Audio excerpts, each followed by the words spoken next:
Alors, l'Algérie va nous amener tout naturellement au pays voisin, c'est-à-dire le Maroc, donc. Le grand voisin.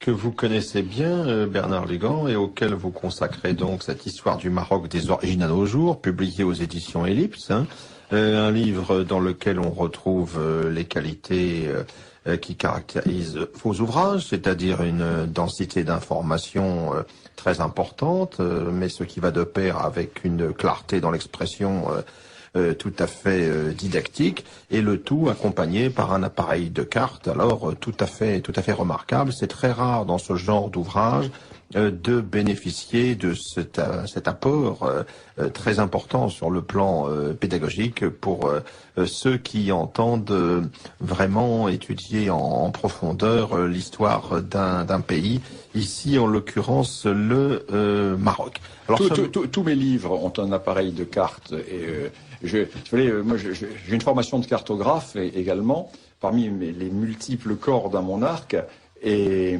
je vais toujours privilégier la carte. Mais non pas la carte telle qu'on la voit trop souvent, qui embrouille la question, mais la carte qui, au contraire, fait la synthèse de la question. Une carte très simple, très claire, mais qui explique ou qui permet d'ancrer certaines idées. Et moi, je travaille toujours avec des cartes. C'est fondamental. Et dans ma revue L'Afrique réelle, tous les articles sont illustrés de cartes en couleur, parce que j'ai la chance de travailler sur Internet et par PDF.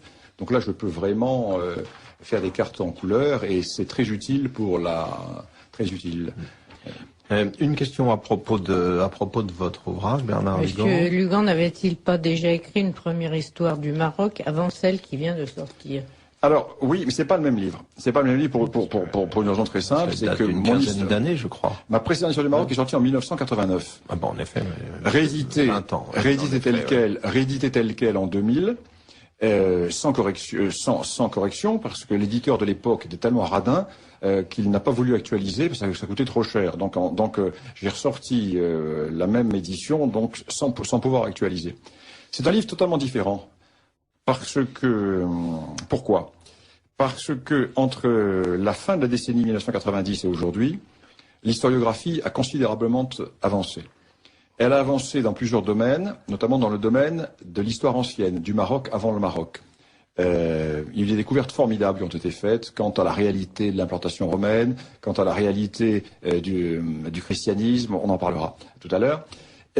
Également, pour ce qui est de toute la période pré-protectorat, la grande histoire marocaine, parce qu'il y a eu énormément de travaux par les collègues marocains, et les jeunes collègues marocains qui ont soutenu des dizaines de thèses. Et je rends toujours un hommage très vibrant à l'université marocaine, parce que les Marocains ont conservé le grand côté qui était le grand côté universitaire français qui n'existe plus en France. C'est-à-dire qu'ils ont conservé cette excellence avec les thèses de doctorat. Ils ont conservé les grandes thèses. Alors qu'en France, maintenant, on fait des petites thèses qu'on bâcle en 3-4 ans, genre PhD américain. Ils ont conservé ces grandes thèses qui permettent vraiment d'être exhaustifs et de renouveler en profondeur un sujet. Et il y a eu des découvertes formidables qui ont été faites par les historiens marocains, notamment sur le rôle de la mer au Maroc. On pensait que le Maroc était tourné dos à la mer, mais pas du tout. Au XIXe siècle, il avait le dos tourné à la mer. Mais au XVIIe, au XVIIIe et même avant, le Maroc était une puissance maritime. Le Maroc, l'histoire a totalement changé également, parce que quand j'ai écrit mon livre dans les années 90, nous étions en plein règne du roi Hassan II. Et toute la période contemporaine a totalement été bouleversée. Il y a eu la question du Sahara, il y a eu le changement d'orientation de la politique marocaine, il y a eu la refondation de la monarchie marocaine. Et je reviens toujours aux découvertes historiographiques, ce qui fait que ce n'est plus du tout le même livre. Alors bien sûr, on va retrouver les Almohades, les Almoravides, etc. Et même là, il y a eu des découvertes formidables, parce que là, ce sont les historiens espagnols qui ont beaucoup travaillé sur la question. Et j'ai intégré l'historiographie la plus contemporaine. Non, c'est un livre totalement différent de celui que j'avais écrit il y a 25 ans. Comme mon histoire d'Afrique du Sud, d'ailleurs. L'histoire d'Afrique du Sud que j'ai publiée il y a 1 an est une histoire totalement différente de l'histoire que j'ai publiée en 1986, parce qu'il y a toute une dimension ethnique qui n'apparaissait pas à l'époque et que j'ai intégré sur la longue durée et qui ne se trouvait pas dans le livre. Et puis c'est un pays qui a totalement changé. Le Maroc de Mohamed VI a autant changé par rapport au Maroc d'Hassan II que l'Afrique du Sud de l'époque de Botha par rapport à l'époque de Zuma. Et l'évolution politique a fait que se sont ouverts des champs de recherche historique en amont. Et ces champs de recherche historique, totalement inconnus en France, je les ai intégrés dans mon livre.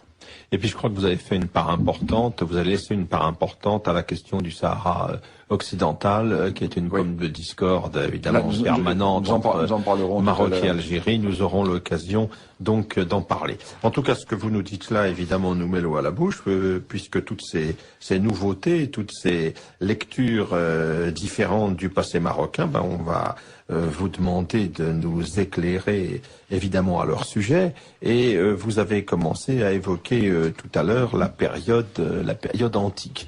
Alors pour ce qui est de la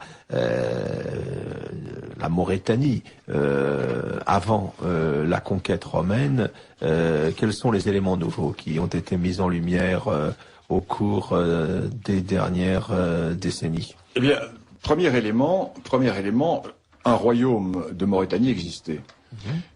Deuxième élément, les Romains n'ont pas fondé Volubilis. Volubilis existait avant Rome. Rome a développé Volubilis, mais Volubilis était une des capitales du royaume de Mauritanie. Troisième grande nouveauté, qui est vraiment très importante, l'on nous dit la division du Maghreb en 3 pays, Tunisie, Algérie, Maroc, est totalement artificielle, sauf bien entendu le Maroc. Pas du tout. Nous sommes très exactement dans le prolongement des grands royaumes berbères. Les grands royaumes berbères, avec le royaume des Massiles, l'actuelle Tunisie, moins Carthage, le royaume des Macéciles, c'est-à-dire entre la Tunisie et la rivière Moulouya, et puis le royaume des Maures, l'actuel Maroc. Donc il y a une entité qui existe à l'époque pré-romaine, une triple entité qui va disparaître ensuite à l'époque post-romaine, à l'époque musulmane. Parce que la seule entité qui va se maintenir, ça va être le Maroc. Tandis que l'Algérie va disparaître. La Tunisie aura une évolution un peu bâtarde, mais c'est une autre discussion. Et c'est une réalité qui est fondamentale. Alors, autre élément tout à fait intéressant, nous avions sur les limites de l'implantation romaine, on a dit beaucoup de choses. Maintenant, nous commençons à être bien renseignés. Le Maroc actuel n'a jamais été profondément romanisé. Il y a eu une zone qui a été très romanisée, c'est l'extrême nord, la région de Tanger. La région de Tanger, les ports du Rif, mais les Romains ne sont pas rentrés dans les montagnes du Rif. Une petite partie du littoral atlantique, avec quelques points d'escale, comme Lixus, comme Tamoussida, comme Salah, peut-être Mogador. Qui était d'anciens comptoirs carthaginois. Oui, qui était pour la plupart des comptoirs carthaginois. Et à l'intérieur, les Romains avaient en fait installé une pénétrante jusqu'à Volubilis, et au sud de Volubilis avaient 2 ou 3 petites garnisons, dont Tokolosida et El Gour. Et ce qui est frappant, c'est de voir qu'à l'ouest de Volubilis, à l'est de Volubilis, tout le Moyen Atlas est inconnu des Romains, la vallée de la Moulouya est inconnue des Romains, et les Romains ne passaient pas de leur zone de l'actuelle Algérie à l'actuel Maroc par voie de terre, mais par voie maritime. Ouais. Très rapidement, dès le IIe siècle. Ce qui fait que très tôt, Rome va se replier sur, même pas le Maroc utile, sur la partie du Maroc qui flanque les Espagnes. C'est-à-dire que la présence romaine va s'installer sur le littoral du Rif jusqu'à Tingi, d'où la Mauritanie tingitane, Tingi, pour couvrir le flanc sud de l'Espagne. Et entre à peu près Alger, actuel, à peu près grosso modo, et l'actuel Maroc, mais c'est une zone qui va être très largement abandonnée. Abandonnée à qui? Dès le IIe siècle, aux tribus berbères nomades, qui poussent vers le nord, qui poussent des irruptionnes, qui poussent des mouvements vers l'intérieur du pays. Et la présence romaine va être excessivement dense dans l'actuelle Tunisie, dans l'est de l'actuelle Algérie, zones qui vont être profondément christianisées, alors que toute la partie de l'actuel Maroc va être très peu touchée par la christianisation. Par exemple, nous savons qu'au IVe siècle, il y a environ 550 à 600 évêchés, 550 à 600 évêchés, entre Benghazi et Tanger. Mais dans l'actuel Maroc, il y en a 2. Seulement 2. Parce que cette zone n'est pas christianisée. Les Berbères vont passer directement du paganisme à l'islam. Et ce qui n'était pas le cas dans l'actuelle Algérie, ce qui n'était pas le cas dans l'actuelle Tunisie. D'ailleurs, ce qui est tout à fait frappant, y a-t-il un lien de cause à effet? Je ne sais pas. L'historien se borne à constater cela. C'est que, à aucun moment, les Berbères marocains ne vont combattre l'islam. Ils vont se rallier tout de suite à l'islam. Mais un islam particulier. Ils vont le mettre à leur sauce. Tandis que les Berbères d'Algérie, donc les Kabyles, vont lutter contre l'islam. Et ils vont lutter pendant un siècle. Ils vont se regrouper, ils vont mener la vie dure, ils vont plusieurs fois chasser, aidés par les Byzantins, ils vont plusieurs fois chasser les arabo-musulmans qui vont s'installer à Kérouan, qui vont pousser des raids de plus en plus profonds. Tandis qu'au Maroc, nous sommes très mal renseignés sur la question, mais nous n'avons pas de traces de résistance berbère à l'islam. Parce que les conquérants arabo-musulmans qui arrivent dans l'actuel Maroc vont avoir l'intelligence de comprendre que le monde berbère marocain est un monde qu'il vaut mieux ne pas se braquer, et ils vont laisser les Berbères marocains vivre leur vie traditionnelle, et ils vont simplement leur demander l'adhésion à l'islam. Vont arriver les Arabes physiques et ethniques plus tard. Et ce sont d'ailleurs ces Berbères marocains, ceux du Rif, qui vont fournir les contingents de la conquête de l'Espagne à partir de 711. Ils vont passer du paganisme à l'islam, conquête des Espagnes. Et ce phénomène est tout à fait intéressant parce que les Arabes vont arriver beaucoup plus tard et le premier royaume marocain, le noyau du premier royaume marocain, va être fondé pourtant par un Arabe, Idriss. Idriss, qui est un Alide, qui est un membre de la famille du prophète, qui est obligé de fuir l'Arabie au moment des persécutions alides, et qui va se réfugier. Alors son frère va s'installer à Tlemcen, et lui va s'installer à Volubilis. Et là, il va avoir, ou la chance, ou le hasard, on ne sait pas, il va s'installer au cœur de la confédération berbère qui tient tout le nord du Maroc. Et la tribu des Berbères qui le reçoit était une tribu qui était originaire de Kabylie. Et cette tribu avait migré, s'était installée dans la région, et cette tribu va donc l'accueillir, et Idriss va, à partir de cette tribu, fonder le premier noyau de l'État marocain. Mais il n'y a pas d'Arabes ethniques à l'époque au Maroc. Idriss meurt, est empoisonné. Son fils, donc Idriss II, qui est donc un métis d'Arabes et de Berbères, va vouloir se dégager de l'emprise de la tribu berbère sur les Maghraouas et de son beau-père, et il va quitter Volubilis, Walili en arabe, et il va fonder la ville de Fès. Et il va faire venir au Maroc le premier noyau de population arabe, et qui ne vient pas d'Arabie, qui vient d'Espagne. Il fait venir des Arabes, non pas des Berbères, mais des Arabes qui sont en Espagne, et qui vont constituer son premier marzen, sa première administration, ses premiers gardes du corps. Et une évolution va se produire qui est tout à fait intéressante, parce que le monde berbère demeure totalement authentique, encore à cette époque. Le monde berbère marocain va demeurer totalement authentique jusqu'au XIIIe siècle, jusqu'au XIVe siècle même. Et ce monde berbère marocain, qui a accepté l'islam d'entrée de jeu, va paradoxalement refuser l'arabité.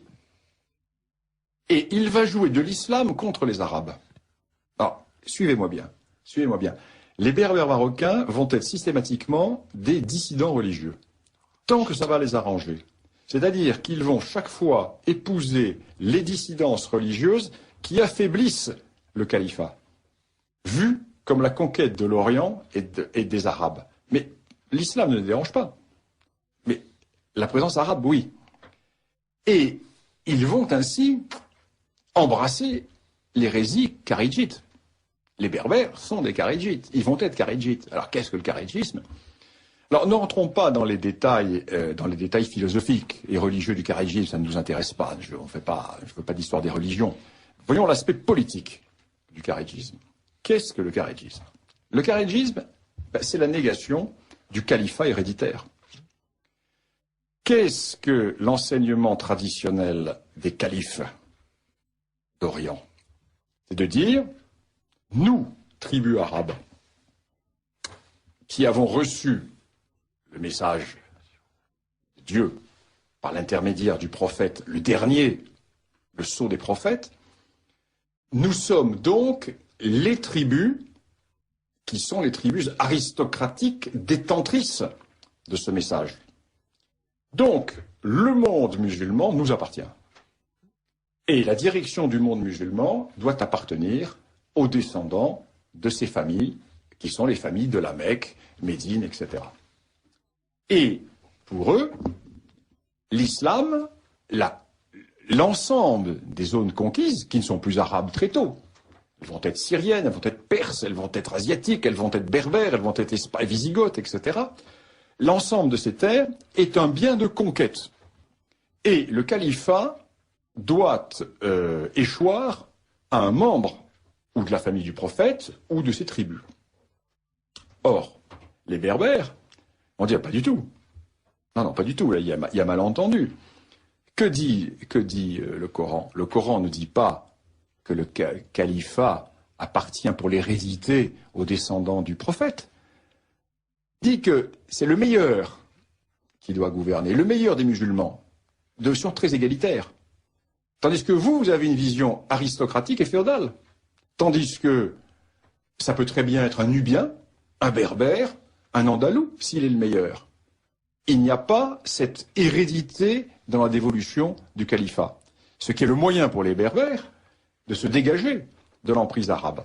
Donc c'est mortel pour les califes. C'est mortel parce que ça remet en cause complètement le principe du bien propre. Alors comment cette rébellion kharidjite s'implante-t-elle au Maroc? Elle s'implante de la manière suivante.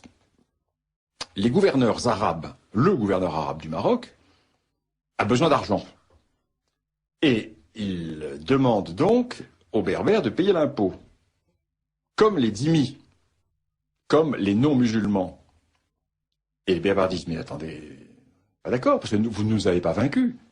Que les Kabyles de la région de Tunis ou de la région d'Alger payent l'impôt, peut-être, parce qu'ils ont été vaincus de guerre. Mais nous avons adhéré à l'islam. Et non seulement nous avons adhéré, mais en plus, c'est nous qui avons fait la conquête de l'Espagne. D'ailleurs, nous avons des fiefs en Espagne que nous ont donnés les premiers conquérants arabes.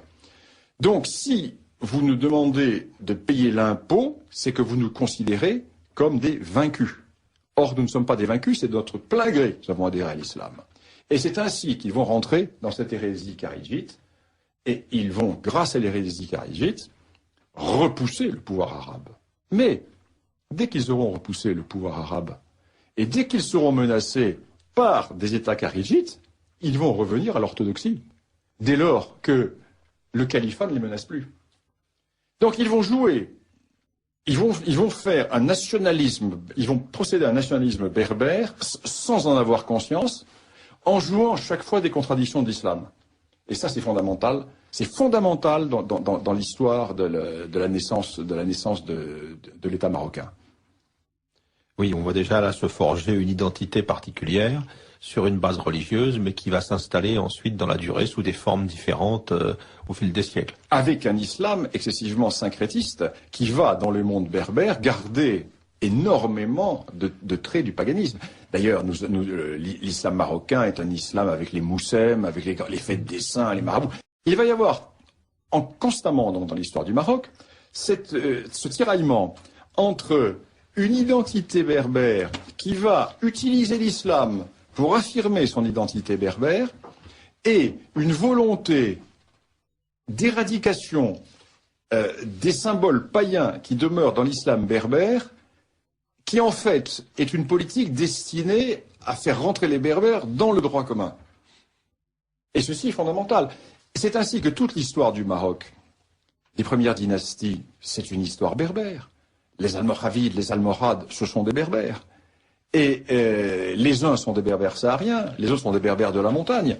Et l'on voit, si vous le voulez, chaque fois des dynasties berbères qui se créent en utilisant telle ou telle forme de l'islam.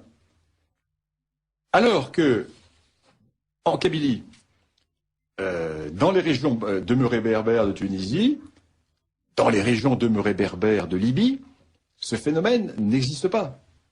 Il n'y a pas eu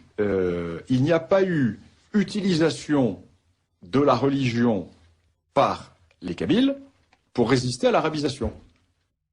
Alors l'arabisation va se faire plus tard. Il est évident qu'elle se fait également par le culte, comme dans la langue arabe.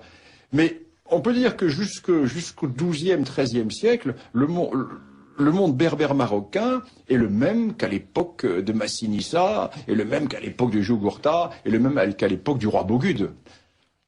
Oui, finalement, cette arabisation que vous évoquez, elle interviendra donc à partir du XIe siècle avec les invasions hilaliennes. Alors, elle intervient sous les Almohades, qui sont des berbères. Alors, les Almohades sont les berbères de la montagne. C'est Tinmel, c'est au-dessus de Marrakech, c'est le Haut-Atlas. Ça sont les grandes belles tribus guerrières. Les Masmouda. Les Hintata, les Aïd Sérouchet, enfin, les grandes tribus guerrières contre lesquelles nous avons rudement combattu et qui ensuite ont fourni superbes unités à l'époque, les Tabors marocains, etc. Donc ces grandes tribus guerrières qui vont lutter contre les Almoravides. Alors, qui sont les Almoravides? Ce sont des Sahraouis. Ce sont des berbères du désert. Les Almoravides sont des purificateurs qui considèrent que... Ça y est, c'est toujours ce problème. C'est vrai que je parlais tout à l'heure en première partie de l'AQMI dans ces zones blanches, du désert. C'est toujours là que sortent, dans cette partie de l'Afrique, les fondamentalismes. Le fondamentalisme sort souvent du désert, parce que les gens sont face à d'autres milieux, etc. Donc, ces Sahraouis vont vouloir purifier l'islam occidental en disant mais non, de toute façon, cet islam berbère est un islam du Nord, est un islam païen, l'islam d'Al-Andalus est un islam décadent. Ils reviennent aux sources même d'une religion du désert. Ils reviennent aux sources, et en plus, ils sont dans le désert. Et ils vont donc développer un État impérial, qui est l'empire almoravide, l'empire des deux rives. Mais l'on a l'impression, quand on lit rapidement l'histoire du Maroc, que cet empire almoravide a parfaitement régné sur le Maroc, mais pas du tout. Cet empire almoravide a toujours été menacé au cœur du Maroc même par les berbères de la montagne, qui eux ne veulent pas du tout de cet islam du désert, cet islam purificateur, avec les gens voilés, etc. C'est pas leur islam, cela. Et ils vont, au nom de l'islam, lutter contre les Almoravides. Les Almohades qui sont les réformateurs. Donc ils vont prendre un autre islam fondamentaliste, mais différent, à la sauce berbère, et ils vont liquider les Almoravides. Et les Almoravides, s'étaient pas étendus vers l'Est, très peu. Les Almoravides avaient fait cet empire qui partait du Sénégal et qui allait jusqu'au cœur des Espagnes. Les Almohades, eux, vont créer un empire qui va d'abord être un empire nord-africain. Les Almohades vont conquérir toute l'Afrique du Nord.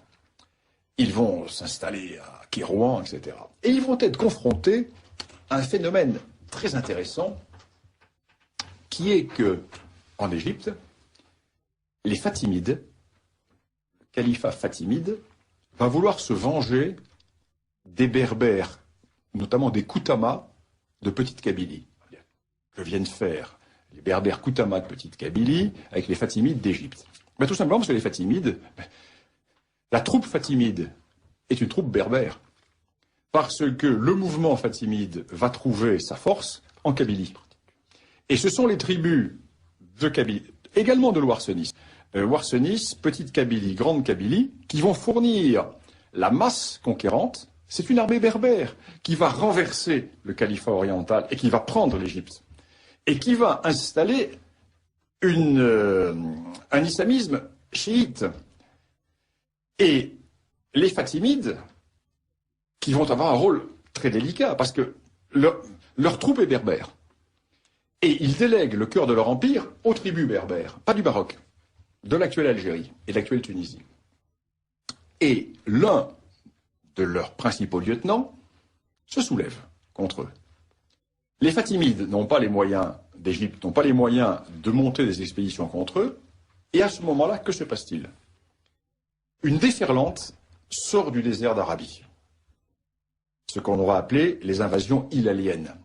C'est-à-dire que des tribus sortent d'Arabie, des tribus guerrières, de nomades pillards, plusieurs dizaines de tribus, déferlent dans le Sinaï, ravagent le delta du Nil, et les Fatimides, pour s'en débarrasser, vont dire l'herbe est plus verte, les pâturages sont plus verts vers l'ouest, allez donc vers l'ouest.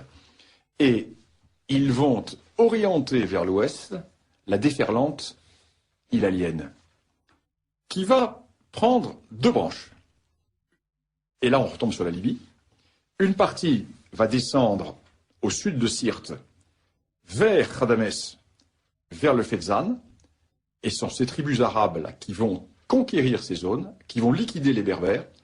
Il ne reste plus que deux petites poches berbères en Libye, pas loin de la frontière tunisienne, pas loin du Djebel Nefoussa, et également vers le sud. D'ailleurs, à l'ouest, les deux seules zones, à l'ouest de la Libye, les deux seules zones non contrôlées par Kadhafi sont les deux zones berbères. Personne ne l'a vu, parce que ce n'est pas les incultes de la presse qui peuvent savoir ça. Ce sont les deux zones berbères. Quand ils l'ont vu, ils n'ont pas su l'interpréter. Ils n'ont pas su l'interpréter. Pourquoi? Parce que ces zones ont toujours été en rébellion, car Kadhafi a voulu... C'est un bédouin, Kadhafi, sa tribu est originaire d'Arabie. C'est un bédouin qui veut arabiser les Berbères, et il a éradiqué la berbérité en Libye. Sauf ces deux zones, qui sont les deux zones au cœur de la confédération qui soutient Kadhafi, qui lutte contre lui. Ça, c'est intéressant de voir ça.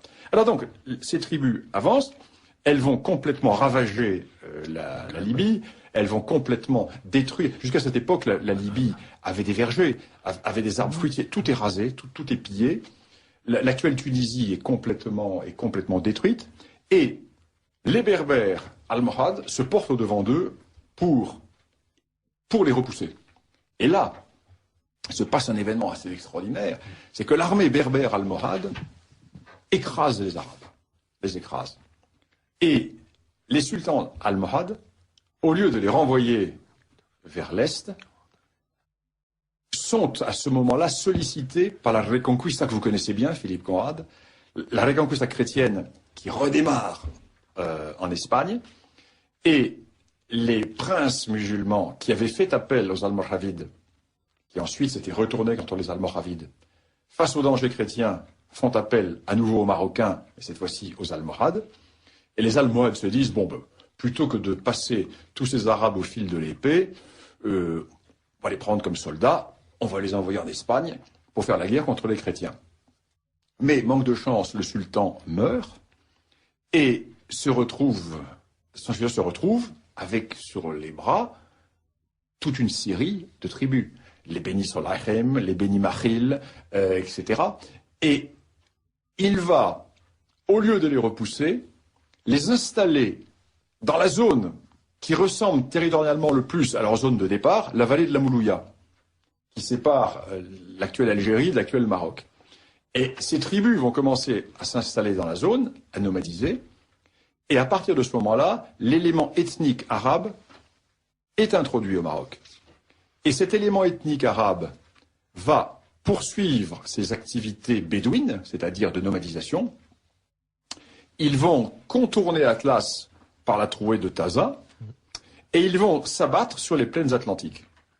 Toute la région des Doukala Les populations des Doukala s'imaginent être arabes. Elles ne sont pas arabes. Il s'agit de populations de berbères qui ont été arabisées. Et le nom des tribus berbères du coin a disparu. Et il y a eu un remplacement de population qui s'est produit, ou une arabisation de ces populations. Et c'est à ce moment-là que la coupure pleine montagne va se faire, qui n'existait pas auparavant, parce que les berbères étaient partout. Alors à partir de la fin de du 12e, 13e, accélération au 14e siècle, l'on voit cet élément arabe qui va intervenir dans la vie politique marocaine. Alors cet élément arabe qui va avoir un rôle fondamental, parce que cet élément arabe, à partir du moment où les dynasties berbères vont disparaître, pour être remplacées par la dynastie alawite, qui est une dynastie arabe originaire du Tafilalet, on les appelle également les Filaliens parce qu'ils sont originaires du Tafilalet. Donc les alaouites arrivent d'Arabie, ils sont des descendants du prophète, hein, c'est une famille de shérifs, et ils s'installent donc dans le sud du Maroc, dans la région du Tafilalet. Et à partir du moment où les alaouites vont être au pouvoir, ils vont être en permanence confrontés à un double phénomène. L'État marocain est puissant et il contrôle la plupart du pays. L'État marocain est faible et des dissidences ont lieu un peu partout. Et les tribus arabes vont monnayer leur aide et leur appui contre des avantages. Alors à ce moment-là, on va voir des tribus arabes qui vont s'installer dans la plaine de Marrakech, alors que jusque-là, il n'y en avait pas. Donc, par le jeu de la féodalité, par le jeu des rapports de force, par le jeu des luttes pour le pouvoir, ces tribus vont prendre un rôle de plus en plus important, alors qu'elles sont relativement peu nombreuses au point de vue numérique. Et elles vont jouer un rôle déterminant dans l'histoire du Maroc. Alors, pendant toute cette histoire se déroulait, il y a eu, il faut le rappeler, un changement du centre de gravité. Nous avons démarré avec la dynastie idrisside autour de Fès. On bascule à Marrakech. C'est-à-dire au nord-est, avec les Almoravides d'abord, les Almohades ensuite. Nous passons à Marrakech. Nous passons à Marrakech. Et les Almohades commencent, très long siège de Marrakech, très long siège. Les Almoravides sont repliés dans leur cité. Et finalement, les Berbères de la montagne, les Almoravides vont réussir à prendre la ville de Marrakech. Ils vont passer tout le monde au fil de l'épée. Tous les Almoravides vont être passés au fil de l'épée. Et les Almohades vont détruire le palais des Almoravides. Et sur les ruines du palais des Almoravides, ils vont construire la Koutoubia, la grande mosquée. Et Marrakech va devenir la capitale du Maroc, alternativement avec Fès. Donc en fonction des dynasties, Fès, Marrakech, ou parfois d'ailleurs les deux. À telle enseigne que dans certaines périodes d'anarchie, notamment à l'époque des Beni Ouattas, etc., mais ça c'est ultérieur, l'on distinguera un royaume de Fès et un royaume de Marrakech. Et disons que, comme le temps passe, l'unité marocaine va être refaite tout au long du règne des sultans alaouites, avec un double basculement. Jusqu'au XIVe siècle, disons même jusqu'à la fin du XIVe siècle, le Maroc est le pont entre l'Afrique et l'Europe. Parce que même si Al-Andalus n'est pas politiquement marocain, les émirs d'Al-Andalus sont totalement tournés vers le Maroc. Parce qu'ils dépendent du Maroc. Ils dépendent économiquement, ils dépendent militairement, etc. Et à partir du moment où la Reconquista se termine, le Maroc se retrouve en rétractation sur la rive africaine. Et le Maroc va reprendre une expansion qu'il a toujours eue, mais qu'il n'avait pas redéveloppée depuis l'époque des Almoravides, vers le sud. Parce que quand vous prenez la carte du Maghreb à l'Aqsa, c'est le Maroc, c'est le Maghreb extrême, le Maghreb occidental, qui est le Maroc, vous avez une grande ligne qui part d'Agadir et qui va jusqu'au Sénégal. Il n'y a pas de désert. Quand on connaît bien la région, et ceux de nos auditeurs qui ont connu cette zone savent très bien qu'il y a le long de l'océan une zone qui fait une dizaine de kilomètres qui n'est pas le vrai désert. notamment dans toute la partie du Sahara occidental, zone que je connais bien, il y a rapproché les unes des autres des petites cuvettes qu'on appelle les graras, qui reçoivent la nuit un minimum d'humidité maritime, qui fait que l'on peut, par endroits, cultiver, et il y a un minimum de pâturage. Ce qui fait qu'il y a un axe nord-sud, le long de l'Atlantique, qui est une route de migration et une route de commerce qui est tout à fait idéale, qui ne sera pas toujours utilisée, parce que les Rgibat vont souvent, la tribu des Rgibat va souvent couper cette route, ce qui fait que, bien souvent, des routes plus centrales du Sahara vont être utilisées, mais les Marocains vont les contrôler. Et les Marocains, à partir du moment où ils se replient sur la rive sud de la Méditerranée, vont redévelopper les axes transsahariens. Et les Marocains vont se trouver dans une géopolitique tout à fait intéressante. Tout à fait intéressante parce que, à partir de la fin du XVIe siècle, arrive un nouveau partenaire, la Turquie, les Ottomans. Et nous allons voir, et c'est là où on voit que les grands peuples n'ont pas d'ennemis éternels, et que les alliances peuvent changer. Au moment où la chrétienté espagnole repousse les musulmans, après que cette chrétienté espagnole eut expulsé les musulmans, nous allons voir l'État marocain et le roi catholique espagnol alliés contre les Turcs. Parce que les Turcs vont déferler sur l'extrême est du Maghreb, ils vont avaler l'actuelle Tunisie, ils vont avaler l'est de l'actuelle Algérie, et là ils vont buter sur la Moulouya. Ils vont buter sur la Moulouya et sur l'alliance militaire entre l'Espagne et le Maroc. Les Espagnols sont installés à Oran, ils ont une base forte à Oran, qui est commandée par un personnage haut en couleur, qui est le comte d'Alcaudete, et les Turcs vont essayer de pénétrer au Maroc, et le comte d'Alcaudete, avec ses piquiers espagnols sortis de la citadelle d'Oran, va prendre les Turcs à revers, pendant que l'armée marocaine va pousser, les Turcs vont être obligés de se replier sur Alger. Et les Turcs ne vont jamais prendre le Maroc. Le Maroc va échapper à la conquête ottomane. Et l'on voit, si vous le voulez, là, une géopolitique avec véritablement un nationalisme qui est capable de faire passer des intérêts de survie en oubliant des querelles, des oppositions, des guerres passées.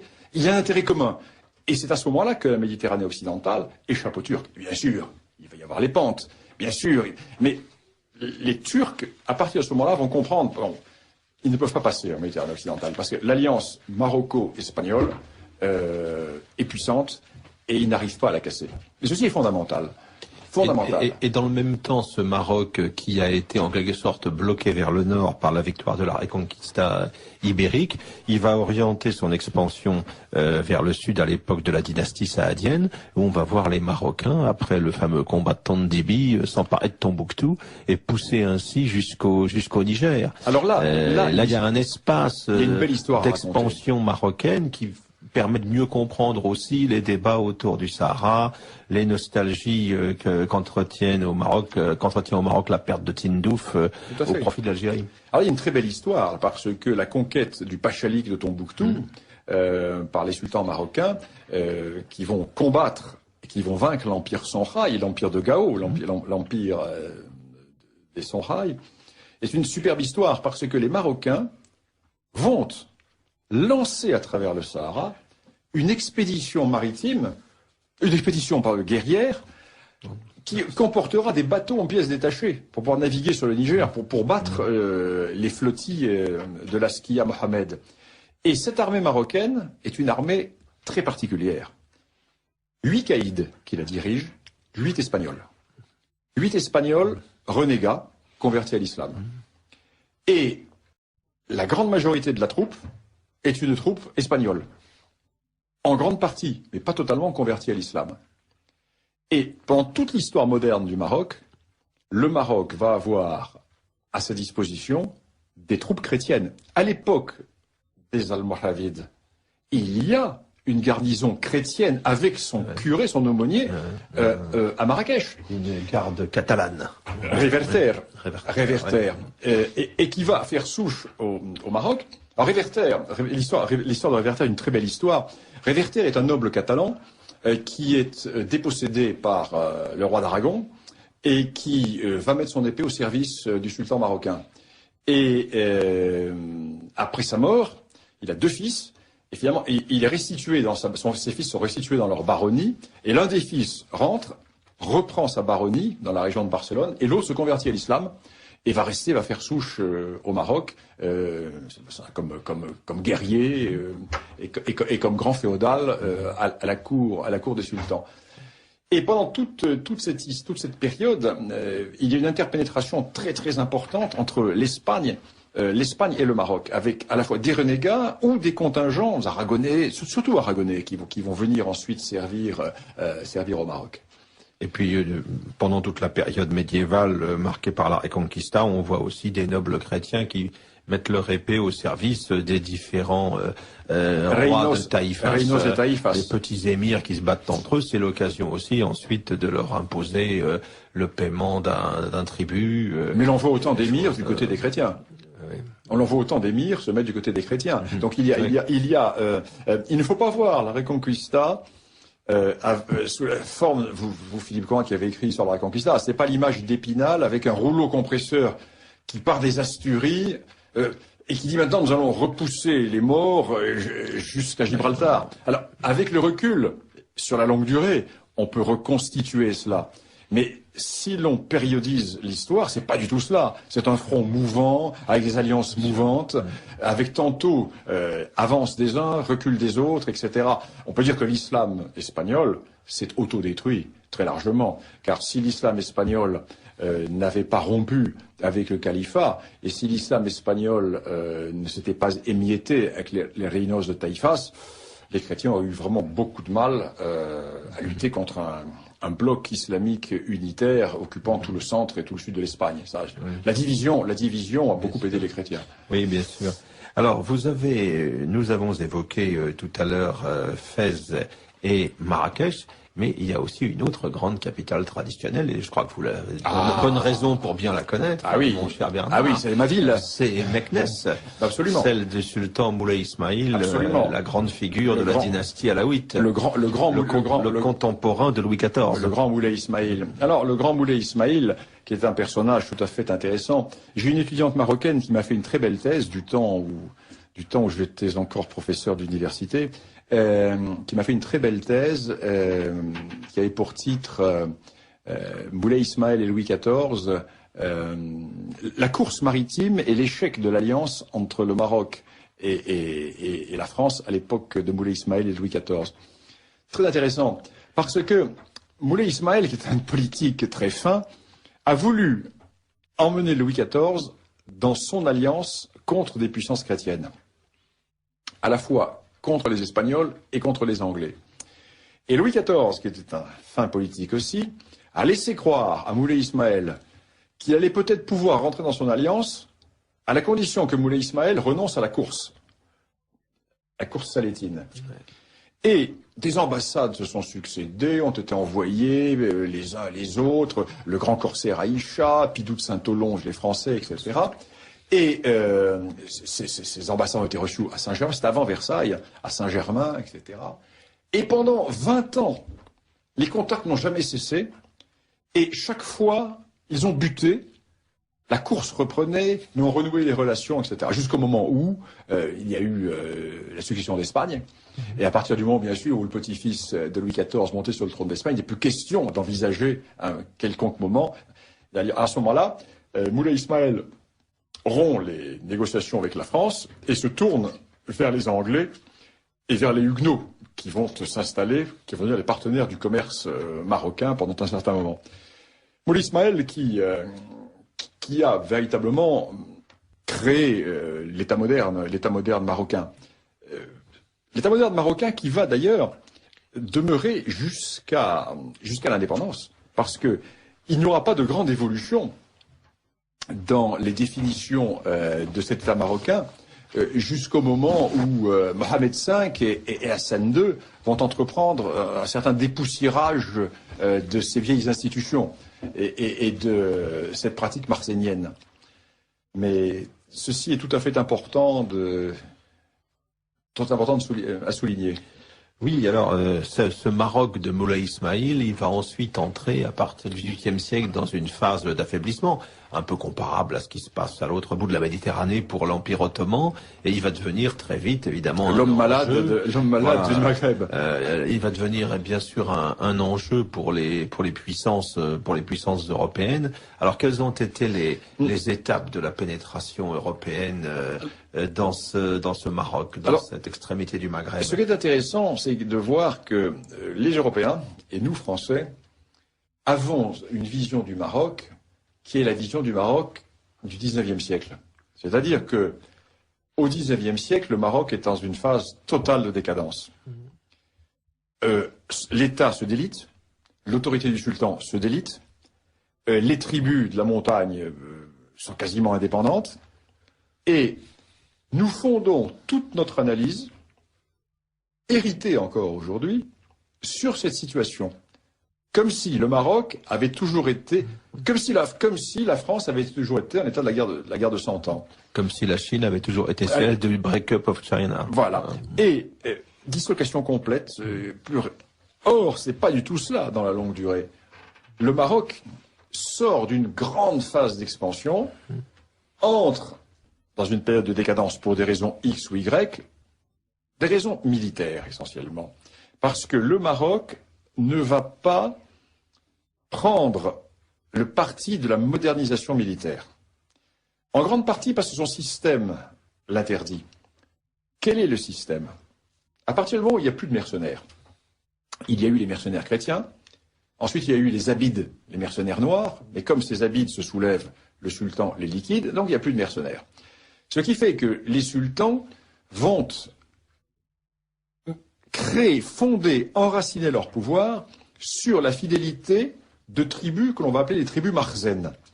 Tribus qui sont fidèles et qui vont lever l'impôt pour le compte du sultan en échange d'avantages territoriaux et de la dispense d'impôts. Et tout le XIXe siècle va être l'histoire de la lutte des tribus marzennes contre les tribus non marzennes. La notion du bled Siba et du bled Marzen, qui est une notion très récente, qui n'était pas une notion qui existait dans l'ancien Maroc.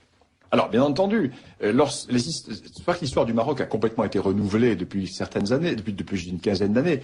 Quand vous lisez les livres d'histoire du Maroc des années 50 ou autres, l'on vous parle du bled Marzen et du bled Siba comme si c'était immémorial, mais pas du tout.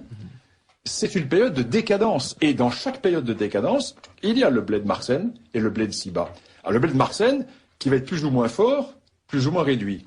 Et sous certains souverains, le bled Marzen, c'est la ville de Fès, et même pas les collines du Moyen Atlas autour, parce que le sultan est complètement assiégé dans sa ville de Fès. Alors, en même temps, cette vision-là permettait de justifier aussi le protectorat, l'intervention de la France, qui construisait en fait solidement un État marocain viable. C'est pas ce qu'a dit Lyautey. Lyautey va reconstruire, pas construire. Lyautey ne parle pas de construire, il parle de reconstruire. Oui. Alors, donc, nous en arrivons au Maroc qui intéresse les puissances. Alors, quelles sont les puissances intéressées par le Maroc? L'Angleterre, bien entendu. L'Espagne. L'Espagne va vite être écartée parce que les Espagnols ont d'autres problèmes et ils vont être engagés dans leur guerre avec les États-Unis. L'Espagne va être également dans un état de profonde décadence. L'Espagne va prendre des miettes au Maroc, mais avec des difficultés terribles à l'issue de défaites militaires. Même avant la guerre du Rif, il y a des défaites considérables que subissent les Espagnols à la fin du 19e, au début du 20e. L'Allemagne. L'Allemagne va comprendre très tôt que la France ne lâchera pas le Maroc. L'Angleterre va monnayer, des échanges vont se faire, et l'Angleterre va soutenir la France en échange de l'aide que la France va apporter à la politique anglaise dans l'océan Indien, en Égypte, etc. L'Allemagne va faire monter les enchères. L'Allemagne ne va pas chercher vraiment à prendre pied au Maroc, mais l'Allemagne va chercher à sauvegarder au maximum ses intérêts. Et finalement, la France est la grande bénéficiaire. Et la France est la grande bénéficiaire, pourquoi? Parce qu'il y a l'Algérie. S'il n'y avait pas eu l'Algérie, la France ne se serait pas lancée sur le Maroc. Parce que le parti colonial, ce que l'on appellerait les impérialistes maintenant, autour d'Eugène Étienne, etc., ont une priorité qui est fonder définitivement la présence française en Algérie. Or, pour fonder définitivement cette présence, il faut assurer la paix à l'Est et à l'Ouest. Alors, à l'Est, la Tunisie va être avalée rapidement, ne posera pas de problème, mais à l'Ouest, c'est un autre morceau, le Maroc. Ce qui fait que la France va procéder en tâche d'huile, va pousser au maximum la frontière de l'Algérie vers l'Ouest. C'est à ce moment-là, d'ailleurs, que les oasis sont rattachés à l'Algérie. L'Algérie, qui n'a jamais existé et qui, par définition, ne possédait pas le Sahara, va se voir administrer le Gourara, le Tidikelt, la Saoura, qui étaient des régions qui étaient marocaines, qui dépendaient de pachas marocains. Les archives marocaines que j'ai consultées, j'ai longuement travaillé dans les archives marocaines, nous avons les daïrs de domination des pachas dans toutes ces régions, dans toutes ces vallées, dans toute cette chaîne d'oasis. La France va pousser jusqu'au moment où l'anarchie va être telle au Maroc que nous allons réussir à imposer le protectorat. Alors là commence véritablement une autre histoire. Là commence une autre histoire parce que le Maroc va avoir une chance considérable. La chance du Maroc, c'est d'avoir eu l'IOT. Imaginons qu'à la place de l'IOT, il y eut un général républicain borné et jacobin. Le Maroc n'existerait plus aujourd'hui. C'est-à-dire, on aurait fait au Maroc ce que l'on a fait avec l'administration algérienne. Alors en Algérie, tout s'est bien passé jusqu'en 70. Sous l'ancienne monarchie et sous l'empereur Napoléon III, tout s'est bien passé. Parce que, et l'empereur Napoléon III avait bien résumé sa politique, je suis l'empereur des Arabes et des Français. Mais l'Algérie est à la France, mais l'Algérie n'est pas à la France. Et l'administration est une administration militaire, avec les bureaux arabes, etc.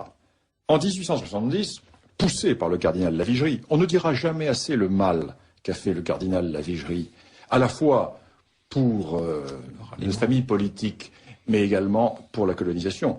Le cardinal Lavigerie est un des responsables de l'échec de l'Algérie française, car ce que ne savent pas nos auditeurs, c'est que Lavigerie est allé à Tours, auprès du gouvernement insurrectionnel, le gouvernement de Tours, ministre de l'Intérieur Crémieux, et tout l'appareil doctrinal de Crémieux sur l'Algérie, c'est Lavigerie qui lui a rédigé. Moi, j'ai publié dans mon histoire de l'Afrique le document de Lavigerie remis à Crémieux. Et Crémieux va appliquer, ne parlons pas des décrets Crémieux, c'est une affaire annexe, mais l'administration, la fin des bureaux arabes, le jacobinisme, le rattachement directement à Paris, etc. Ce qui va provoquer Mokrani, ce qui va provoquer la révolte kabyle.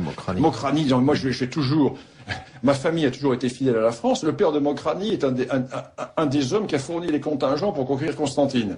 Et tribu totalement fidèle à la France. Du jour au lendemain, on enlève les cadres militaires et on met l'ancien préfet du Rhône qui arrive, qui parle pas du Rhône ou du Calvados, peu importe. L'administration jacobine, civile, dans toute son horreur, dans tous ces gens gris, qui connaissent pas les langues du pays, qui sont transposés. Le jacobinisme dans toute son horreur. Révolte kabyle, révolte de Mokrani.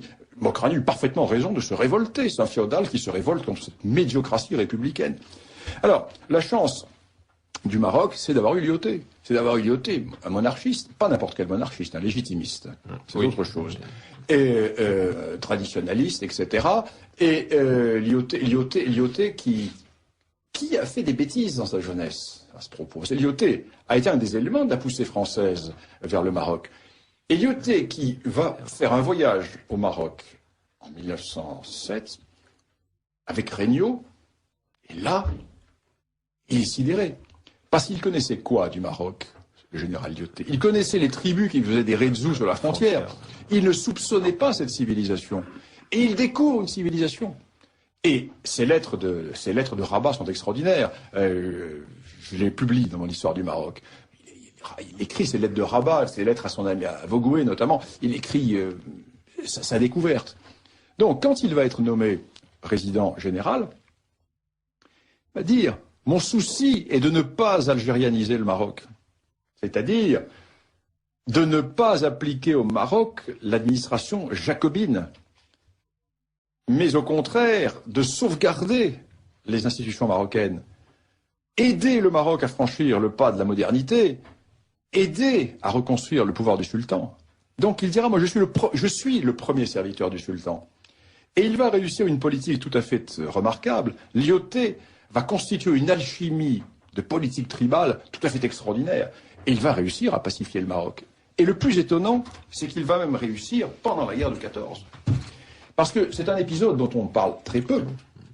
C'est que, au moment où éclate la guerre de 14, ce que les Français appellent la pacification, ce que les Marocains appellent la conquête, est dans une phase véritablement d'accélération. Les grands bastions de résistance ne sont pas soumis encore. Et ce qui est soumis, c'est toute la région du Haut-Atlas de Marrakech, avec les Goundafi et les Glawa qui se rallient à la France très tôt.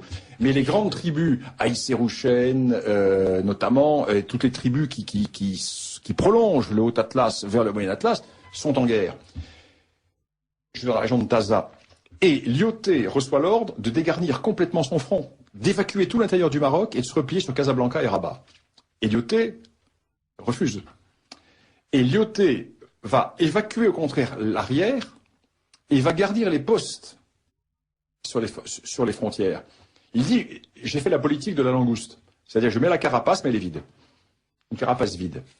Et il peut envoyer donc des régiments entiers, les régiments qui partent se battre en France. Lyautey est appelé donc au ministère de la guerre. Ça se passe très mal. Il quitte pour les raisons que l'on connaît. Il revient au Maroc. Et pendant la deuxième partie de la guerre de 14, il va reprendre la pacification.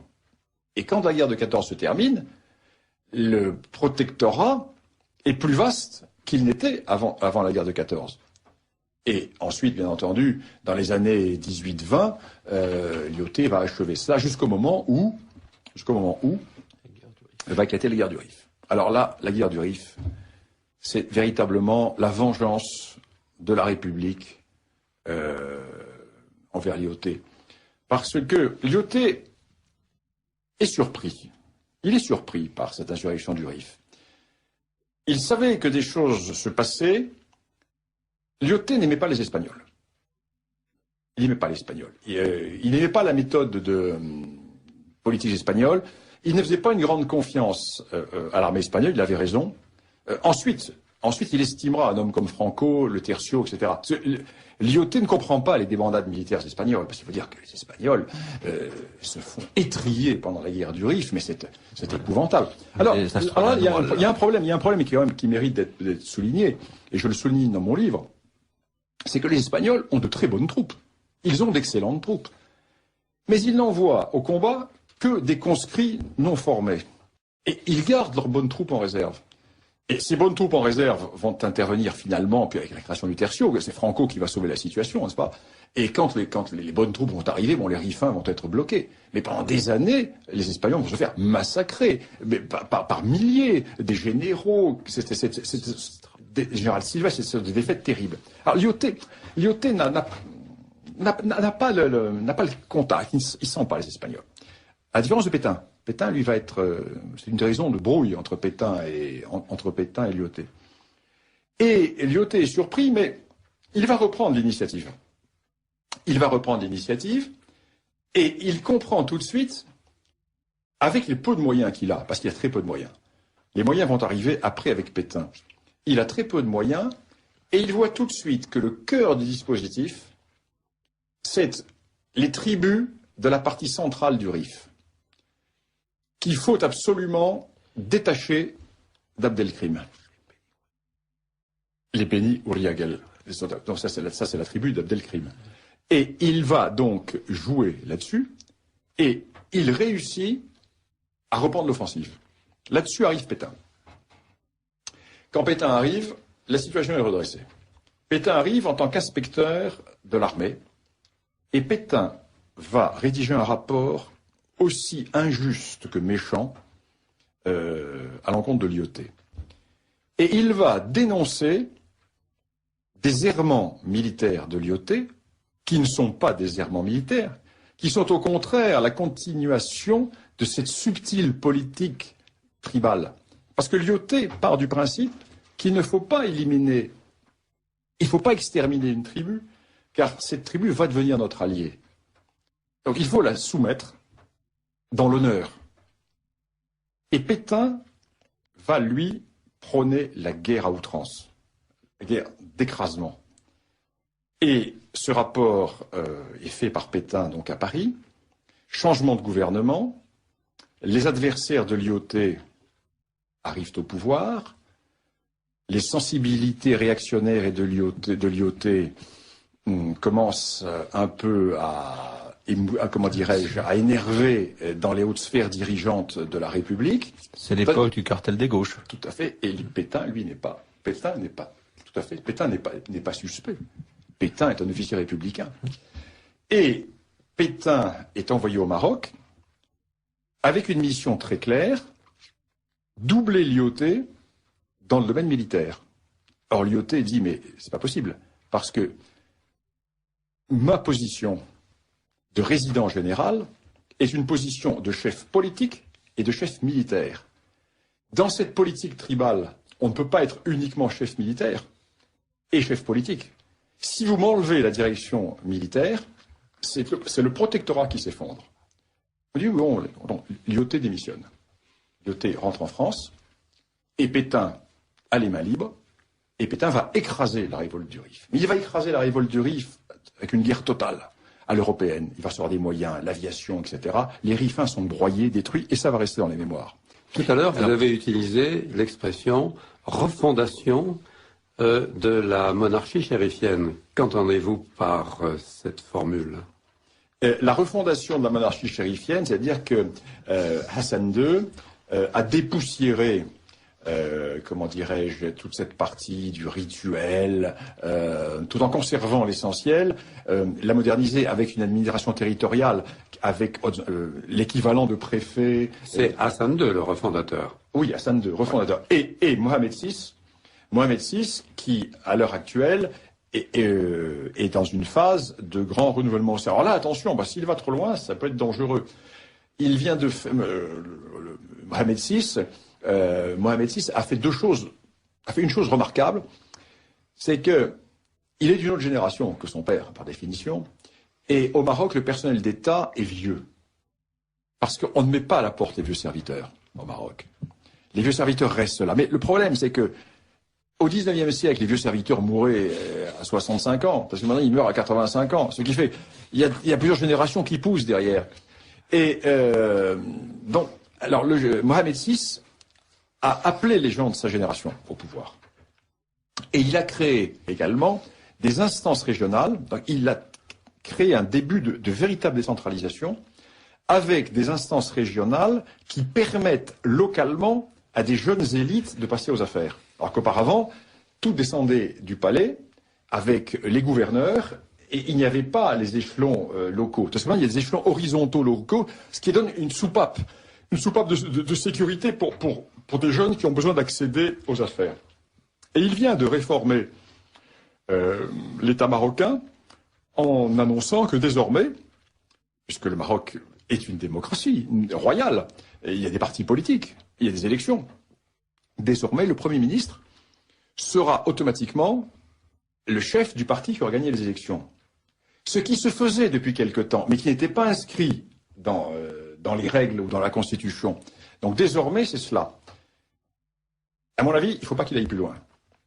Parce qu'alors, s'il va plus loin, il risque de mettre en péril l'architecture même du système monarchique marocain. Et à l'heure actuelle, l'on voit tous ceux qui n'osent pas attaquer la monarchie, parce que c'est possible, et qui parlent de européaniser la monarchie, c'est-à-dire, certes, que le roi garde son aspect religieux, commandeur des croyants, mais qu'il abandonne le politique. C'est très dangereux, parce que... La reine d'Angleterre. Oui, mais la reine d'Angleterre, oui, mais l'islam est quand même plus fort que la religion anglicane, a plus d'assises. Et donc, et puis en plus, il est poussé par son cousin, Moulay Hicham, le prince rouge, l'Orléans des Alaouites. Hein.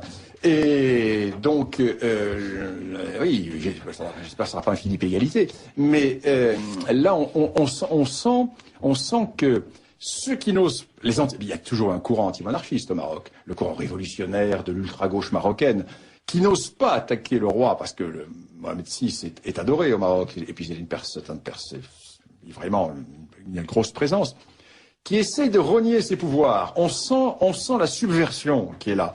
Et là, il ne faudrait pas que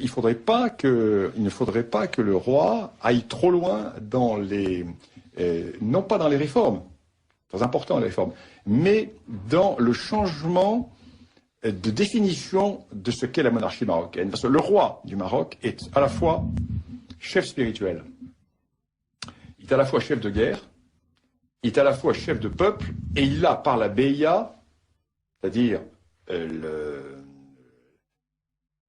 l'obéissance, le serment de la beya, il est à la confluence de toutes les tribus du Maroc et de toutes les hiérarchies marocaines. C'est-à-dire qu'on vient lui prêter la beya, le serment d'allégeance. Donc il fait la synthèse autour de sa personne. Si vous enlevez un élément, il reste quoi? Une monarchie à l'occidentale. Une monarchie à l'occidentale, sur le corps social marocain, risque de poser de gros problèmes. Donc là, je n'ai pas de conseil à lui donner, bien sûr, mais ne pas trop céder aux sirènes réformistes. Le Maroc a la chance d'avoir un jeune roi, alors que la Tunisie, l'Algérie, l'Égypte avaient des vieux chefs.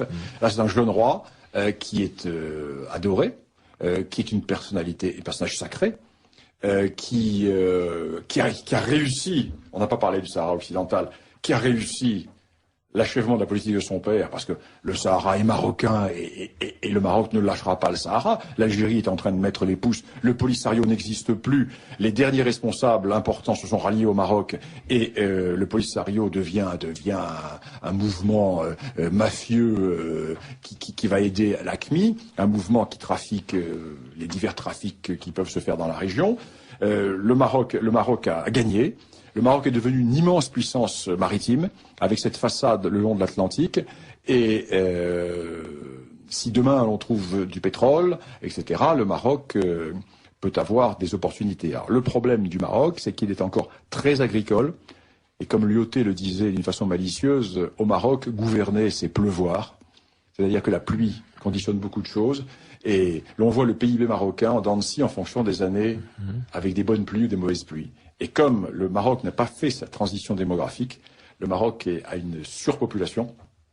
Et là, il y a un gros problème. Il y a un problème donc, trop de diplômés chômeurs, une surpopulation.